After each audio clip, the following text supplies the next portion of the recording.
Nah, bagaimana cara mengakali agar supaya kandang mentok ini tidak berbau atau tidak menimbulkan amonia, tidak berbau, dan yang pasti bau ini kan mengganggu tetangga nih bos, apalagi kalau kita yang tinggalnya di dekat pemukiman padat penduduk. Ini kemarin banyak.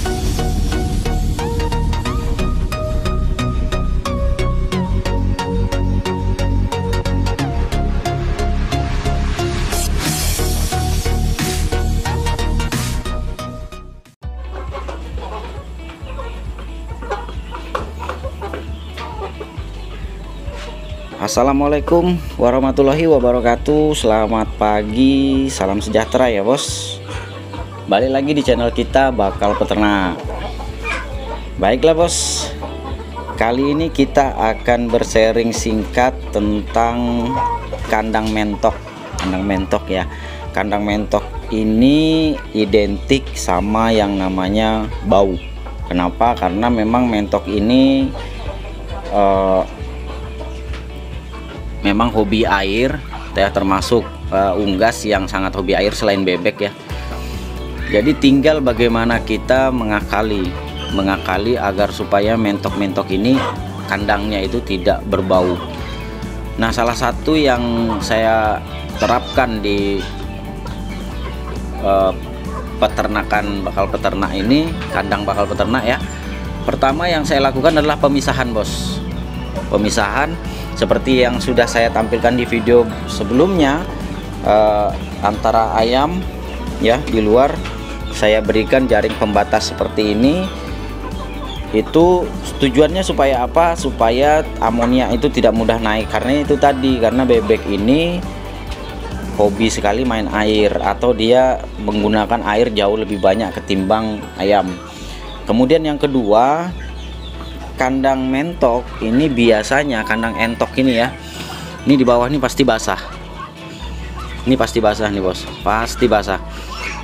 Serapi apapun kita memberikan wadah minum, ini pasti ada jejak-jejak seperti ini. Kenapa? Karena memang itu yang disukai oleh mentok, dan itu efek dari kebiasaannya dia yang suka main air.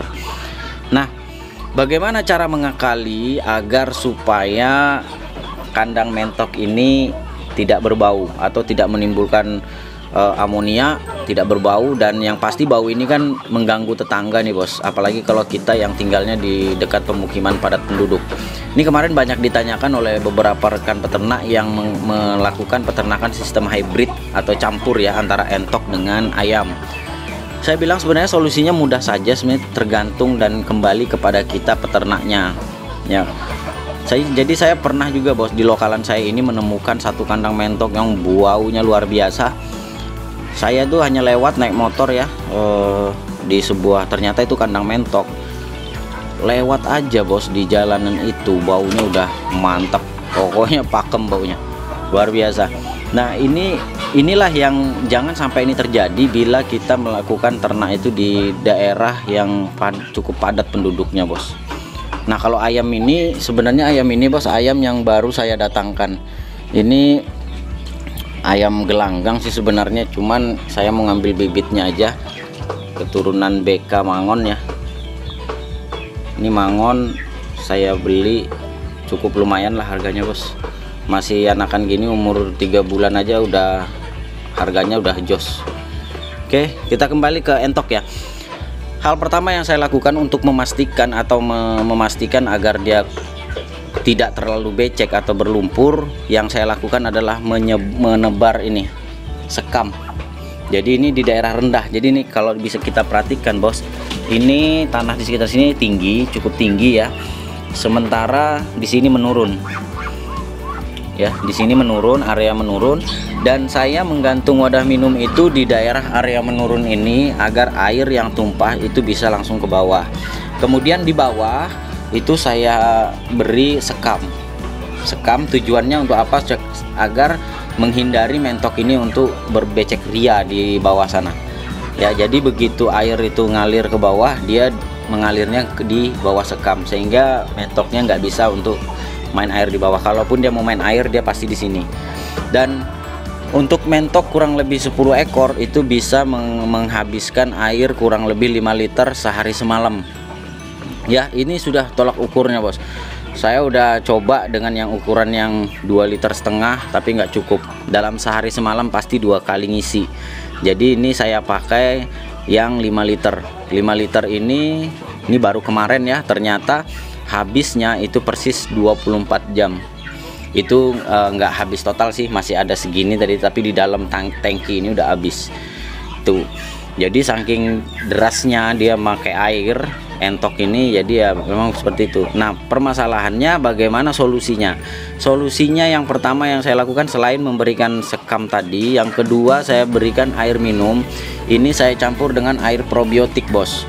Seperti yang kita ketahui, air probiotik itu memiliki 2 manfaat utama. Yang pertama menekan amonia, ya, menekan amonia, dan yang kedua ini yang tidak kalah penting adalah tidak berbau.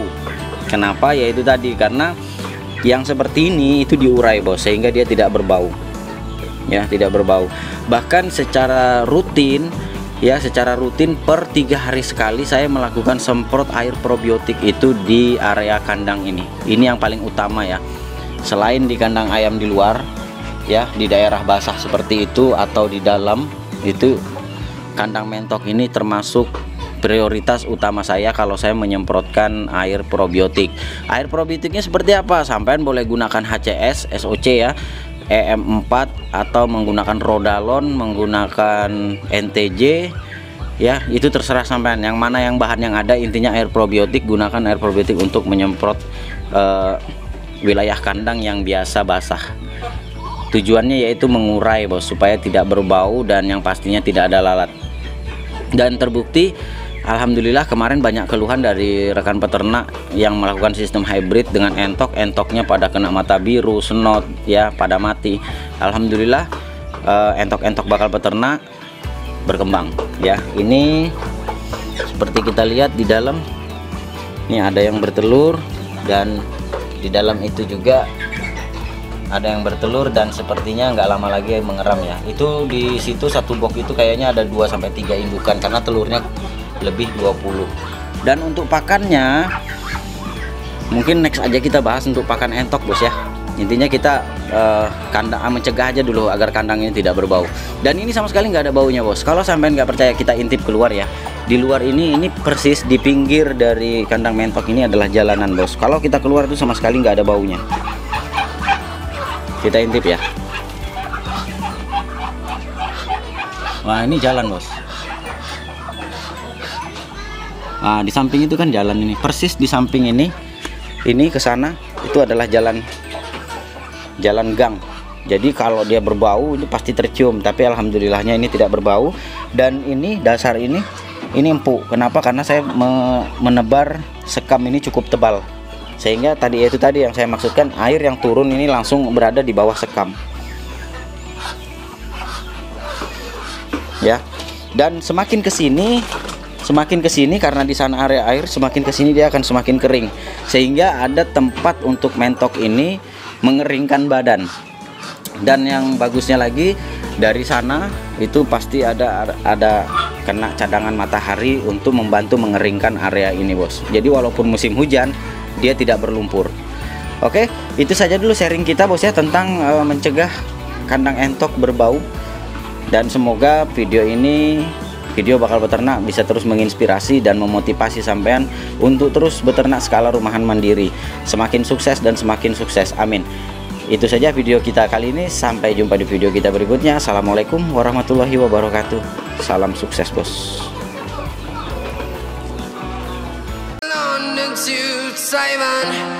I've been all around the globe trying to protect your soul.